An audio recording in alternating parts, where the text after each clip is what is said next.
How you guys doing this fine afternoon?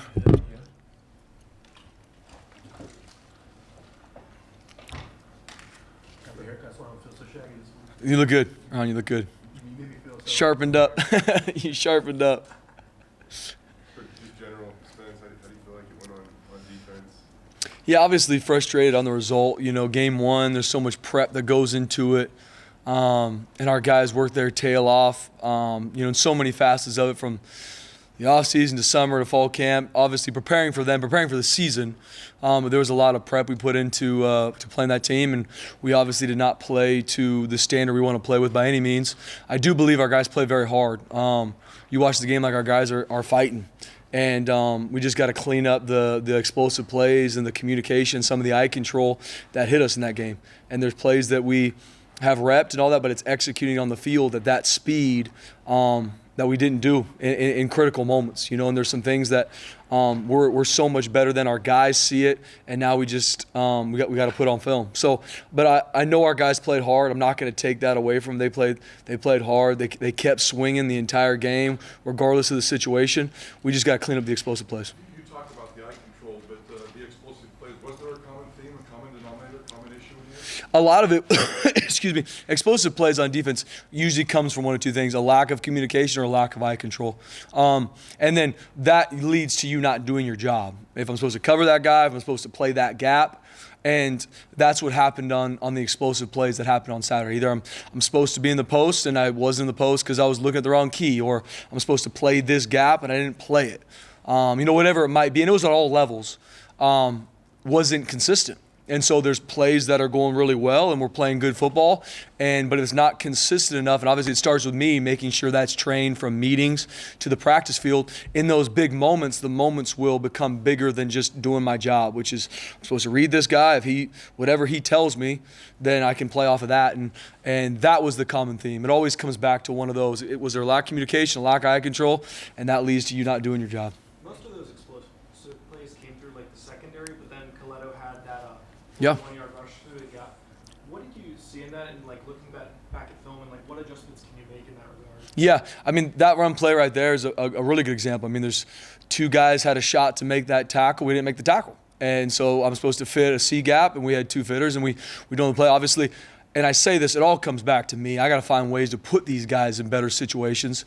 And so it's a collective group. And then our guys, it's, okay, when I'm in that situation, now how can I play it better? If I'm supposed to, whatever my keys tell me, I got to make sure I'm on. And we got to do a better job as coaches, once again, starting with me, making sure that this is emphasized in everything we do, from meetings to practice, where if it's not on point, we need to get it fixed. Because you can tell, and it's a really good example for our guys, as much as it hurts to swallow what happened on Saturday night, it shows that you can do some good things on defense. Then you have some plays that you're not doing what you should, and it turns into explosive plays, and you're way behind the count. So it's a learning experience for us. Obviously, it hurts to take it like that, but we are, and we're learning and growing from it. Start with me and making sure that our guys in the right situations and making sure we clean up the explosive plays.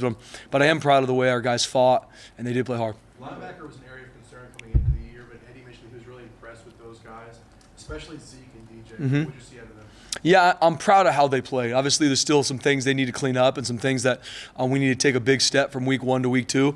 But I'm proud of how they played. They played productive. They played hard. A lot of different things were thrown at them, and a lot of things that we were ready for. And they run the whole, really front show out there. And being able to communicate the situations and play and make the plays they did, especially some big tackles and big situations.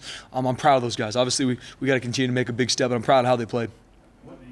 They've got a pretty good O-line, but I don't think you guys had any sacks. What kind of pressure? What do you think of the pressure you guys had? Yeah, we got to be better. 0 sacks, 3 quarterback hits is not even kind of the standard for us. Our goal is 3 sacks and 10 quarterback hits a game. If you do that, you win. The stats will show you'll win almost every game you play in. And so we got to find ways, starting with me, to put them in better situations, and then we got to make sure the techniques of how we're rushing the certain pockets, transitioning to rush angles off the hard play actions got to be better, because we need to find ways to get to the quarterback, either hits or sacks, because that kills drives. Taking even a deeper look at that, looking at the edge guys, it seemed like Dimitri was having cramp issues. George was very, very quiet. Mm-hmm. Your thoughts on the edge guys? Yeah, we obviously are looking at it completely from a hydration standpoint too. Okay, how can we be better if it's from one player? And a lot of it, honestly, game one. And I'm not just putting it on game one by any means, but there's a lot of hype. And so these guys end up, their nerves are so high, they end up cramping in situations maybe in practice they didn't. But we've had a lot of meetings with our guys now, making sure, hey, how we hydrate and how I prep for those games is a huge deal, because the amount of snaps we had shouldn't have put them in that situation in regards to them cramping to that point. And so we're looking at it from all facets, how we eat, how we sleep, because we can't lose those guys in the second and third quarter to cramping, especially in a day where it's not that hot. You know, there's a situation we can't be in that again, especially with our edge guys, because like we talked about, their success attacking the pass game and setting edge of the run game is the key to us being successful. Did George have the same issues? Was he cramping, or was he just having a quiet day? Yeah, he was just, you know, obviously not playing to his standard, and he's going to be better. Just like, and there could have been some cramp issues with him too. I know Dimitri, just because I was staring at him getting pulled off, but I know from all those guys, Isaiah had some cramp issues, and it was not just those guys. There was Zeke had a couple. So we're just looking at it from all facets to make sure that our guys have the hydration and they know how to make sure they're hydrated before they go into the game.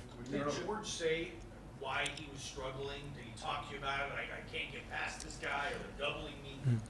What did he describe to you what it was like out there, why he was so ineffective? Yeah, a lot of it, excuse me, a lot of it for him and all these guys just stem from the fact that what they did a good job that kept him off balance was they had the hard play action, so they got to play the run first, and then we didn't transition to the pass rush as fast as we need to, and we've repped it, but obviously making sure that we do a better job of that going forward is a huge part. And then at the end of the day, it's, and I tell our guys this, you prep so you can have confidence, and then when you get to the game, you got to play the game. And we don't know what's coming next. Obviously, we can prep our guys to understand an offense and who they are, but at all levels, we just can't let the moment become bigger than just playing the game. What's the snap? What's my key telling me? He told me this. I can react and play football just like I've been doing for years. And so making sure our guys don't lose that. But it wasn't one or two things for George, and it wasn't one or two things for any other guys that made these mistakes or didn't play to their level. It's as a collective group, we got to be better. And as a collective group, we're making sure that we find the why and not just, hey, guys, we got to be better. Okay, now how? Okay, from hydration to transitioning to pass rush to eye control, all these things, we're making sure we have answers to clean up, and we are. Ty Jones played his first game in nickel. How would you assess how he played? Ty Jones played pretty well. I mean, he's savvy. Had a couple plays that I know he wants to play better, and we want him to play better. There's a couple, a deep over route that he needs to be able to play better in the future, and he knows that. But having him out there as a field general is huge. But just like the other guys, I mean, there's a couple plays where we got to do a really good job making sure that I'm not so worried about taking care of everybody else. At some point now, I got to do my job and do it at a high level. But he played well, and he's done a great job making sure that how we study and how we prep, because our guys were ready for the game. We were ready for the situations. We just didn't execute in those times. Like I said, that starts with me making sure how we're prepping, how we're repping these things.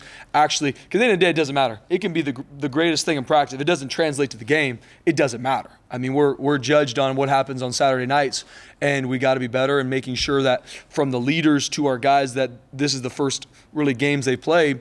We will take a big jump from that. I don't know if this has been asked, but what about New Mexico? What stands out about them? Yeah. Offensively, what do they do? What concerns you about them? Yeah, New Mexico, I mean, we got a lot of respect for what they do. They did a good job bringing in some new talent in the offseason as well. I think their quarterback is a transfer from Kansas, does a really good job, can move the pocket, really tough to one-on-one tackle, has a good arm, and he's obviously a huge threat in the run game. And they'll give you everything in the run game. You get triple option fits, you get different versions of gap schemes, perimeter runs. They got some really good speed at receiver. They've got a lot of multiplicity with a slot back as well as their wideout. So they put you in a lot of run-pass conflicts with the quarterback they got and the speed they have outside, and their O-line does a good job. There's a lot of experience on your defense. Mm-hmm. Why do you think there was like a disconnect from their preparation and what they did at the game? Yeah, and I mean this guy. At the end of the day, it starts and ends with me. I got to do a better job making sure that they are ready for those moments. And I feel like we had a good week of prep, and our guys practiced really hard, and I feel like they played hard, but the execution was not there. And it's and it starts and ends with me. And so I'm looking at all facets of from meetings to practice to the different calls that we're putting them in to make sure when they get in those moments they can execute, and we will. And so it's I'm not pointing the finger at anybody but myself, and so I'll make sure that going forward our guys execute those moments because they're working their tails off. They prep for this game. It was not a lack of that by any means. We just we lost sight of the small details in those moments, which, like I said, from an eye control to doing your job, and in those couple moments, there were big-time plays. You guys had terrible field position or inherited terrible field position at times against Oregon State. For an opposing offense, how much more aggressive can they be in those moments, and how much more can that make life difficult on you guys, and kind of what maybe you go into the game, anticipating? Yeah, no doubt. If an offense is in good field position, we're obviously then behind the sticks, and what I mean by that is they can open up their playbook a lot more, so they can launch on first down if they want, knowing that they might even be able to go for it on fourth down, especially an Oregon State offense where they'll go for it anywhere near that logo. So they got 4 downs to mess with, and so you're really playing when can they take their shots? They can run, then take their shots. So it's in their favor a little bit more, but at the end of the day, the field position, where we started, we have the guys, and I mean this, that we need to play way better. And at the end of the day, regardless of the situations we were in, I know our guys, starting with me, are frustrated on how we responded in those plays that turned into explosive for us. And we're better than that. And it doesn't matter if we start on the 1-yard line every play, we will be better, and our guys feel that way. And because we've trained them in the fact that defense, you can play great for 65 snaps. If you play bad for 3 and give up 21 points, everyone's like, what's going on with the defense? That's just what it is. And knowing that you live on that razor's edge, so you cannot have a lack of eye control because you never know when that play's going to happen. You never know when the game changer's coming. And so I got to do a better job making sure that we do that. I know we've trained it, but we're going to continue to find better ways to do it because you live on that razor's edge. If we find a way to get a guy down the 2-yard line, I'll give our defense a shot on the 2-yard line any day of the week to make a stop. But you have to live on that razor's edge and it has to be trained. Thanks, guys.